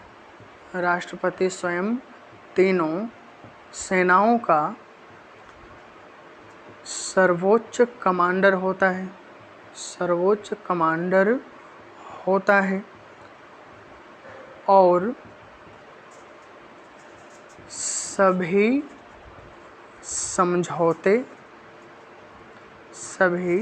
समझौते तथा युद्ध राष्ट्रपति के नाम से होते हैं। राष्ट्रपति के नाम से किए जाते हैं। राष्ट्रपति के नाम से किए जाते हैं। ठीक, इसको आप एक बार पुनः समझिएगा। अगर आपसे पूछा जाए कि तीनों सेनाओं के जो प्रमुख होते हैं, मुखिया होते हैं, अध्यक्ष होते हैं, उनकी नियुक्ति कौन करता है? भारत का राष्ट्रपति करता है। और इन तीनों सेनाओं का सर्वोच्च कमांडर कौन होता है? इन तीनों सेनाओं का सर्वोच्च मुखिया कौन होता है? तो हम कह सकते हैं भारत का राष्ट्रपति होता है। और जितने भी समझौते होते हैं, जितने भी करार होते हैं, जितनी भी लड़ाइयाँ होती हैं, वे सभी किसके नाम से होती हैं? वे सभी भारत के राष्ट्रपति के नाम से की जाती हैं। और लास्ट शक्ति इसमें हमारी है राजनयिक संबंधी शक्तियाँ। और जो राजनयिक संबंधी शक्तियाँ हैं, राजनयिक का सीधा सा मतलब होता है राजदूत। और ये राजदूत भारत से विदेश में जाते हैं। भारत से विदेश में जाते हैं और विदेश से भारत में आते हैं। विदेशी राजदूत भारत में आते हैं। अगर भारत के किसी राजदूत को विदेश में नियुक्त करना है तो इनकी नियुक्ति कौन करेगा?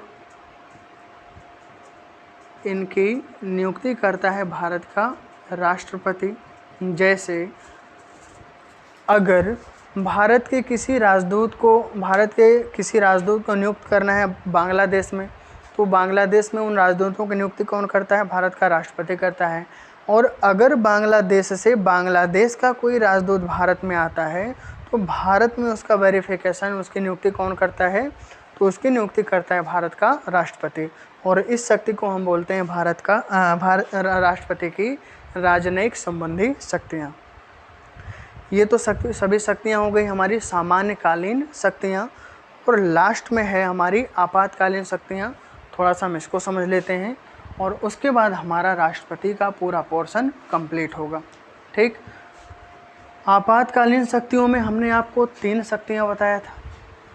आपातकालीन शक्तियों में हमने आपको 3 चीज़ें बताया था। पहला है राष्ट्रीय आपात, पहला है राष्ट्रीय आपात, और ये जो राष्ट्रीय आपात है इसका उल्लेख है अनुच्छेद 352 में। अब देखते हैं ये है क्या। इसमें कहा गया है कि यदि भारत राज्य क्षेत्र में, यदि भारत राज्य क्षेत्र में या उसके किसी क्षेत्र विशेष में, या उसके किसी क्षेत्र विशेष में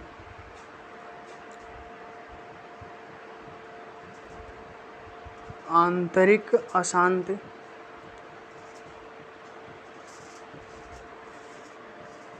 गृह युद्ध, बाह्य आक्रमण जैसी स्थिति उत्पन्न होती है, जैसी स्थिति उत्पन्न होती है, तब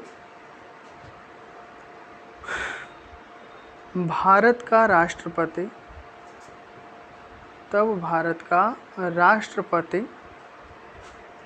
संबंधित क्षेत्र में, तब भारत का राष्ट्रपति संबंधित क्षेत्र में राष्ट्रीय आपात लागू कर सकता है। राष्ट्रीय आपात लागू कर सकता है, राष्ट्रीय आपात लागू कर सकता है। ठीक। और यहाँ पर आप एक चीज़ और समझिएगा, हमारे मूल संविधान में आंतरिक अशांति शब्द था। राष्ट्रीय आपात अगर आधार पूछा जाए किन आधारों पर लगाया जाता है, तो हम मूल संविधान की बात करेंगे तो आंतरिक अशांति होगी, गृह युद्ध होगा, वायु आक्रमण होगा। इन शक्तियों के इन आधारों का प्रयोग किया जाता था।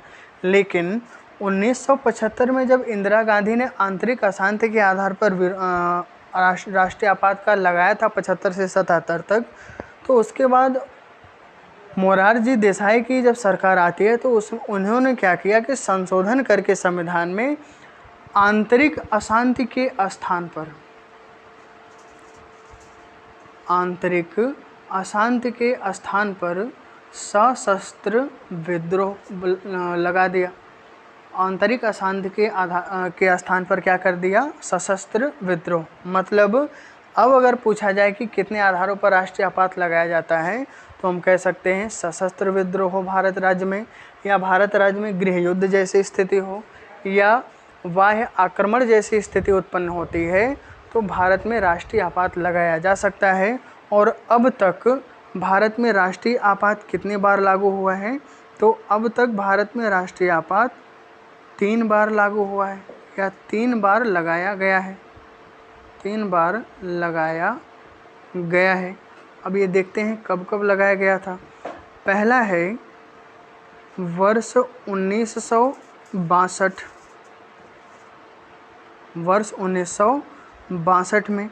और जब वर्ष 1962 में लगाया गया था तो रीज़न क्या था? कि रीज़न था कि इंडिया और चाइना के बीच युद्ध हुआ था। इंडिया चाइना वार के समय पहली बार भारत में राष्ट्रीय आपात लगा था। दूसरा है वर्ष 1971, और इस समय क्या हुआ था? इंडिया पाकिस्तान वार हुआ था। इंडिया पाकिस्तान वार के समय दूसरी बार लगा था। और तीसरी बार लगता है वर्ष 1975 से वर्ष 1977 के बीच। वर्ष 1975 से वर्ष 1977 के बीच लगता है। और इसको इस समय भारत के प्रधानमंत्री इंदिरा गांधी थी, और उस समय भारत के राष्ट्रपति थे फ़खरुद्दीन अली अहमद। ये तो हो गई राष्ट्रीय आपात के बाद। और दूसरा जो हमारा है, जिसको हम बोलते हैं राष्ट्रपति शासन, जिसको हम बोलते हैं राष्ट्रपति शासन या इसी को हम क्या कहते हैं, संवैधानिक तंत्र की विफलता। इसको हम क्या कहते हैं, संवैधानिक तंत्र की विफलता। इसमें कहा गया है कि यदि किसी राज्य का प्रशासन, यदि किसी राज्य का प्रशासन, यदि किसी राज्य का प्रशासन संविधान में दिए गए, संविधान में दिए गए प्रावधानों के अनुसार, प्रावधानों के अनुसार नहीं चलाया जा रहा है, नहीं चलाया जा रहा है, तब संबंधित राज्य के राज्यपाल की सिफारिश के आधार पर, राज्यपाल के सिफारिश के आधार पर संबंधित राज्य में, संबंधित राज्य में राष्ट्रपति शासन लगाया जा सकता है, राष्ट्रपति शासन लगाया जा सकता है, राष्ट्रपति शासन लगाया जा सकता है। एक बार पुनः इसको समझिएगा। अगर आपसे पूछा जाए कि किसी राज्य में राष्ट्रपति शासन लगाया क्यों जाता है, तो लगाए जाने का रीज़न है कि किसी राज्य का शासन प्रशासन चलाने के लिए हमारे संविधान में जो भी प्रावधान दिए गए हैं, जो भी नियम कानून हैं, अगर उस राज्य का प्रशासन संविधान में दिए गए कानूनों के अनुसार, प्रावधानों के अनुसार, उपबंधों के अनुसार नहीं चल रहा है, मतलब वहाँ पर संविधान का तंत्र विफल है, तो उस कंडीशन में राज्यपाल राष्ट्रपति से सिफारिश करता है कि इस राज्य का संवैधानिक तंत्र, संवैधानिक ढांचा पूरी तरीके से फेल है और यहाँ पर राष्ट्रपति शासन लगाया जाए। तो राष्ट्रपति जांच पड़ताल के बाद अगर उचित पाता है तो संबंधित राज्य में राष्ट्रपति शासन लगाता है, और जब राष्ट्रपति शासन लगाया जाता है, जब राष्ट्रपति शासन लगाया जाता है तो संबंधित राज्य का प्रशासन कौन करता है, तो राष्ट्रपति शासन में राज्यपाल, राष्ट्रपति शासन में राज्यपाल राष्ट्रपति के नाम से, राष्ट्रपति के नाम से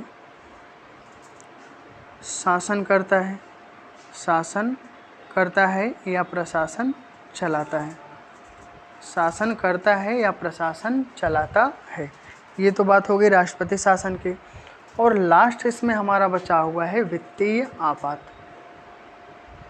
एक चीज़ और, अगर आपसे पूछा जाए कि राष्ट्रपति शासन अधिकतम कितने वर्ष तक लगाया जा सकता है, सपोज दैट 2021 में जनवरी में किसी राज्य में, सपोज दैट आपने उत्तर प्रदेश को ही ले लीजिए, उत्तर प्रदेश में अगर राष्ट्रपति शासन लगता है, प्रेसिडेंट रूल अगर लगता है, तो इसको हम कितने वर्ष तक अधिकतम लगा सकते हैं, तो अधिकतम एक बार में 1 वर्ष तक, मतलब 2021 में जनवरी से लेकर दिसंबर तक चलेगा। और पुनः हम राष्ट्रपति शासन लगाना चाहते हैं तो संसद से पारित करवा के अगले 1 वर्ष तक पुनः हम लगा सकते हैं, फिर 1 वर्ष तक चलेगा। और फिर हम बढ़ाना चाहें तो संसद से सहमति पारित करके 1 वर्ष तक हम पुनः बढ़ा सकते हैं। लेकिन याद रखिएगा, अगर एक वर्ष करके हम बढ़ा रहे हैं तो अधिकतम कितने वर्ष तक, 3 वर्ष तक, अधिकतम 3 वर्ष तक किसी राज्य में हम राज्यपाल शासन लगा सकते हैं, वो भी एक वर्ष करके। एक ही बार में हम 3 वर्ष के लिए राष्ट्रपति शासन नहीं लगा सकते हैं। और सबसे अधिक राष्ट्रपति शासन कहाँ पर लगाया गया है, तो सबसे अधिक राष्ट्रपति शासन आपके उत्तर प्रदेश में लगा है 10 बार। जो वित्तीय आपात है, वित्तीय आपात का उल्लेख किस अनुच्छेद में है, तो इसका उल्लेख है अनुच्छेद 360 में। इसमें क्या है, इसमें कहा गया है कि यदि भारत राज्य क्षेत्र में, यदि भारत राज्य क्षेत्र में या कि उसके किसी क्षेत्र विशेष में या उसके किसी क्षेत्र विशेष में वित्त संबंधी कोई संकट, वित्त संबंधी समस्या उत्पन्न हो गई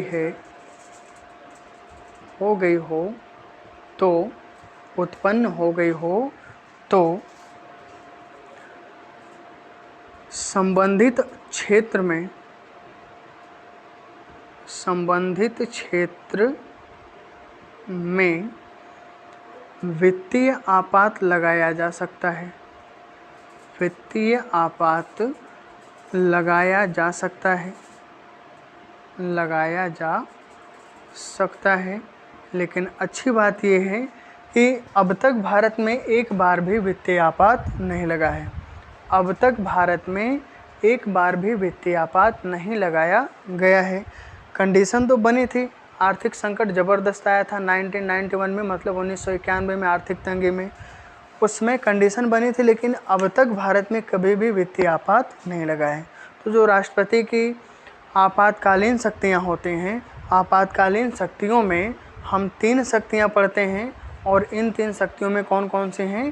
पहला है हमारा राष्ट्रीय आपात, दूसरा है राष्ट्रपति शासन, और तीसरा हमारा वित्तीय आपात। ये पूरा कंप्लीट होता है हमारा राष्ट्रपति। राष्ट्रपति का जो उल्लेख अनुच्छेदों में उसको भी हमने देखा, राष्ट्रपति की जो शक्तियां हैं उसको भी हमने देखा। और एक चीज़ यहीं पर और बची हुई है, उसको भी आप देख लीजिए कि राष्ट्रपति कितने प्रकार के वीटो का प्रयोग करता है। राष्ट्रपति कितने प्रकार के वीटो शक्ति का प्रयोग करता है? तो राष्ट्रपति 3 प्रकार के वीटो शक्ति का प्रयोग करता है। जैसे अगर आपसे पूछा जाए कि राष्ट्रपति जो है वो कितने प्रकार की वीटो शक्ति का प्रयोग करता है, तो हम कह सकते हैं कि राष्ट्रपति 3 प्रकार की वीटो शक्ति का प्रयोग करता है। और ये वीटो शक्ति होती क्या है? एक प्रकार से हम कह सकते हैं कि निषेधात्मक शक्ति है, या कह सकते हैं कि यह नकारात्मक शक्ति है। या कैसी शक्ति है? नकारात्मक शक्ति है। जैसे एक वीटो है आत्यंतिक वीटो, आत्यंतिक वीटो शक्ति, आत्यंतिक वीटो शक्ति। दूसरा है निलंबनकारी वीटो शक्ति, निलंबनकारी वीटो शक्ति। और तीसरा है जेबी वीटो, जेबी वीटो, या इसी को हम बोलते हैं पॉकेट वीटो। इसी को हम क्या कहते हैं? Pocket veto. राष्ट्रपति कितने प्रकार की वीटो शक्ति का प्रयोग करते हैं? 3 प्रकार की। और अगर आपसे पूछा जाए कि राष्ट्रपति की वीटो संबंधी जो शक्तियां हैं वो किस अनुच्छेद में हैं, तो अनुच्छेद 111। अनुच्छेद 111 में राष्ट्रपति की वीटो संबंधी शक्तियों का उल्लेख है। और वीटो शक्तियाँ कितने प्रकार की हैं? 3 प्रकार की। कौन कौन सी हैं? आत्यंतिक वीटो शक्ति, निलंबनकारी वीटो शक्ति और जेबी वीटो या पॉकेट वीटो।